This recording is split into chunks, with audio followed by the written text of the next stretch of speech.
جمعے کے دن والدین کی قبر پر جانا، کیا جمعہ کے دن والدین میں سے کسی کی قبر کی زیارت کی کوئی خاص فضیلت ہے؟ ارسلان صاحب راولپنڈی سے۔ نہیں جناب، لوگ آج کل جمعے کے دن یا عید کے دن قبرستان جا رہے ہوتے ہیں، اس کی کوئی حیثیت نہیں ہے۔ کسی بھی دن جب چاہیں آپ قبرستان چلے جائیں، اپنے والدین یا بزرگوں کی قبر پہ بھی جا سکتے ہیں، ان کے لیے دعا کریں وہاں جا کے، اور قبرستان جانا چاہیے۔ حدیث میں آتا ہے زورھا فإنھا تذکر الآخرہ، قبرستان کی زیارت کیا کرو، اس سے آخرت کی یاد تازہ ہوتی ہے۔ لیکن اس کے لیے دن متعین نہیں ہے۔ جمعے کو اس نیت سے جانا کہ اس دن ثواب زیادہ ملے گا تو یہ پھر بدعت ہے۔ والد کی وفات کے بعد روزانہ قبرستان جانا۔ میرے والد کو کے انتقال کو 8 مہینے ہو گئے ہیں، میں روزانہ قبرستان جاتا ہوں، وہاں جا کر سورہ یاسین وغیرہ پڑھتا ہوں، تو کیا روزانہ وہاں جانا بدعت ہے؟ بہت سے لوگ اس سے روکتے بھی ہیں۔ یونس صاحب انڈیا سے۔ دیکھیں، سورہ یاسین پڑھنے کے لیے جانا تو بدعت ہے۔ سورہ یاسین تو کہیں سے بھی پڑھی جا سکتی ہے، یہاں بھی پڑھی جا سکتی ہے، وہاں بھی پڑھی جا سکتی ہے۔ آپ اگر صرف زیارت کے لیے جاتے ہیں تو 2 زیارتیں ہو سکتی ہیں۔ ایک تو قبرستان کی زیارت کے لیے جانا، وہ تو نبی صلی اللہ علیہ وسلم نے حکم دیا، فرمایا زورھا فإنھا تذکر الآخرہ، قبرستان کی زیارت کیا کرو، اس سے آخرت کی یاد تازہ ہوتی ہے۔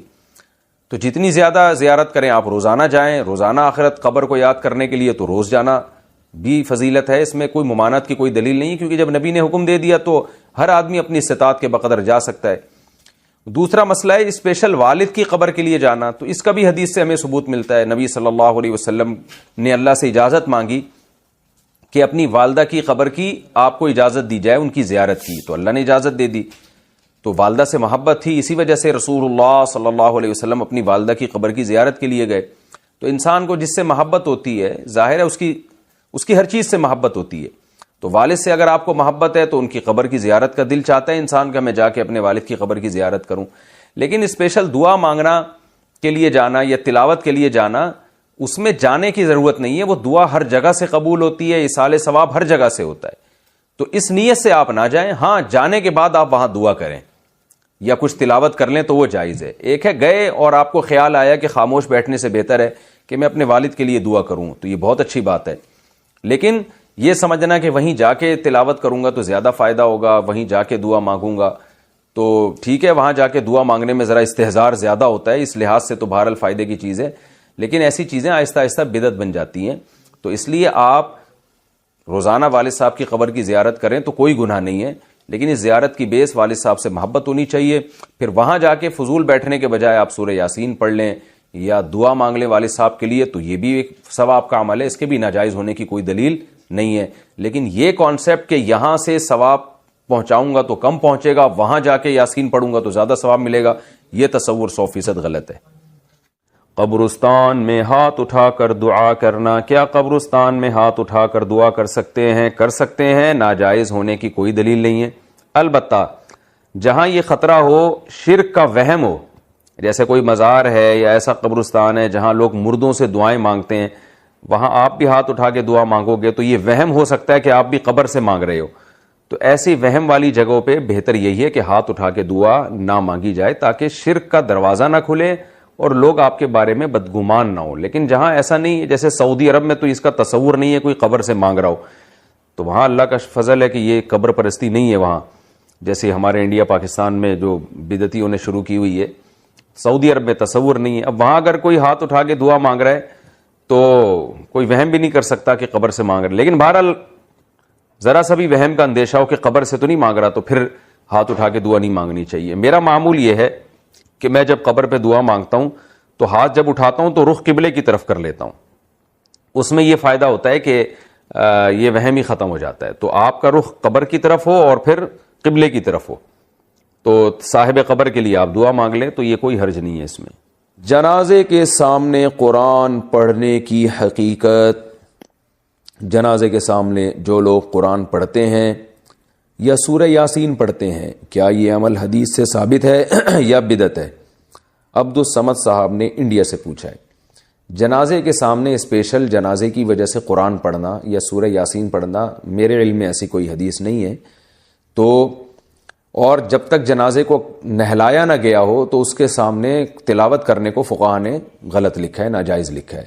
تو جب تک جنازے کو نہلایا نہ جائے تو پھر نہلانے کے بعد آپ اس کے سامنے قرآن پڑھ سکتے ہیں، لیکن کوئی سنت عمل نہیں ہے۔ ہوتا یہ ہے کہ جب جنازے کو نہلا کے لایا جاتا ہے، گھر میں رکھا جاتا ہے، تو جب تک یعنی نماز جنازہ کے لیے لوگ جمع نہیں ہوتے، میت کو گھر میں رکھا جاتا ہے، تو اس دوران علماء یہ کہتے ہیں کہ اس کے پاس بیٹھ کے قرآن کی تلاوت کریں۔ وہ اس لیے کہتے ہیں کہ ورنہ اگر تلاوت نہیں کریں گے تو ادھر ادھر کی فضول باتیں کرنا شروع کر دیں گے، لوگ غیبتیں بھی شروع کر دیتے ہیں۔ اب جنازہ رکھا ہوا ہے تو بہتر ہے نا کہ اللہ کو یاد کیا جائے، اللہ کا ذکر کیا جائے، آخرت کی یاد کو تازہ کیا جائے۔ تو علماء اس لیے کہتے ہیں کہ وہاں بیٹھ کے قرآن پڑھ لو، یا سورہ اخلاص پڑھ لو، سورہ یاسین پڑھ لو، کوئی بھی سورت پڑھ لو، تاکہ آپ فضول چیزوں میں اپنا ٹائم برباد نہ کریں، اس وجہ سے کہا جاتا ہے۔ اور اس میں پھر جنازے کی میت کے ایصال ثواب کی نیت بھی کی جا سکتی ہے، کیونکہ اس میں بہرحال فقہا کا اختلاف ہے کہ میت کے لیے قرآن پڑھنا جائز ہے یا نہیں ہے۔ اور صدقے کے بارے میں تو ہمیں حدیث ملتی ہے کہ آپ صلی اللہ علیہ وسلم سے صحابیہ نے پوچھا فاتصدق عنہا، میری ماں کا انتقال ہو گیا، میں صدقہ کروں؟ آپ نے فرمایا ہاں۔ تو جمہور علماء نے اس سے استدلال کیا کہ جب صدقہ بھی ایک نیکی ہے تو وہ نیکی پہنچائی جا سکتی ہے میت کو، تو اس میں ایک علامت بیان کی ہے کہ کوئی بھی نیک عمل پہنچایا جا سکتا ہے، تو قرآن کی تلاوت بھی نیک عمل ہے۔ بعض فقہا کہتے ہیں کہ نہیں، صدقہ تو جائز ہے کیونکہ حدیث میں صدقے کا ذکر ہے، تلاوت کا ذکر نہیں ہے، لہذا تلاوت جائز نہیں۔ تو اختلاف رائے ہے اس میں۔ بر صغیر میں چونکہ فقہ حنفی کو فالو کیا جاتا ہے، اور میری رائے میں فقہ حنفی کی دلیل بہت مضبوط ہے، کیونکہ احادیث میں آپ صلی اللہ علیہ وسلم نے ہمیشہ اصول یہ رہا ہے کہ جزئیے کے ضمن میں کلیات سکھائے جاتے ہیں۔ جیسے قرآن میں آتا ہے نا لا تقل لہما اف، ماں باپ کو اف مت کرو، تو یہ ایک مثال ہے، مطلب یہ کہ تکلیف نہ دو۔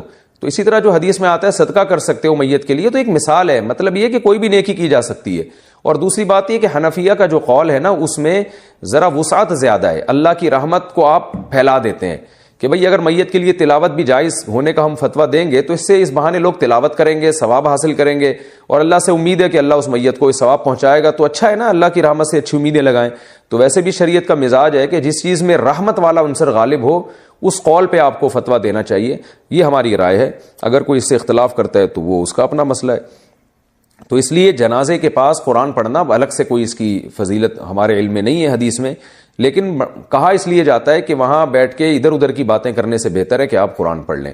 البتہ قرآن خوانی میت کے لیے یہ جائز نہیں ہے، کیونکہ قرآن خوانی کو کہتے ہیں کہ لوگوں کو قرآن پڑھنے کے لیے جمع کرنا۔ تو قرآن پڑھنے کے لیے جو جمع ہے نا، تو اجتماعی عمل کے لیے ثبوت ضروری ہے، یہ خوب ذہن میں رکھیں۔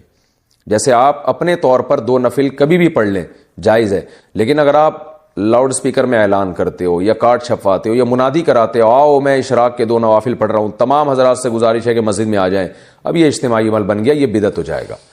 تو اجتماع کے لیے آپ کو دلیل کی ضرورت ہے، اس لیے علماء کہتے ہیں کہ اجتماعی قرآن خوانی یہ بدعت عمل ہے، کیونکہ یہ ایصال ثواب کے لیے آپ ایک عبادت کر رہے ہیں، اور اجتماعی سطح پہ تو ہمیں نہیں ملتا صحابہ کرام میں کہیں کسی نے کبھی اجتماع کیا ہو۔ حضرت ابو بکر کا انتقال ہوا، کہیں نہیں ملتا کہ حضرت عمر نے تمبو لگایا ہو اور سب لوگوں کو جمع کر کے ان کی قرآن خوانی کی ہو۔